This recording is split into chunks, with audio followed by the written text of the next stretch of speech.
8 оделенците кои не успеаја да се запишат во двете пријавувања во првиот уписен рок во јавните средни училишта во Република Македонија, можат тоа да го осторат на 25 август, односно во вториот уписен рок. Во Тетово слободни места има во сите средни училишта за сите насоки. Во економското училиште помалку слободни места има за настава на македонски јазик отколку за албанска.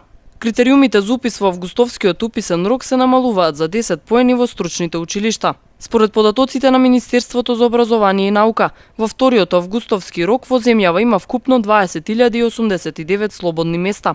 Од нив 13.347 се за настава на македонски јазик, 5.969 на албански, 739 на турски и 34 на српски наставен јазик. Од Министерството за образование информираат дека во сите општини во Република Македонија има слободни места за запишување на ученици во вториот уписен рок. Резултатите од запишувањето и слободните места ќе бидат објавени утре на огласните табли во училиштата.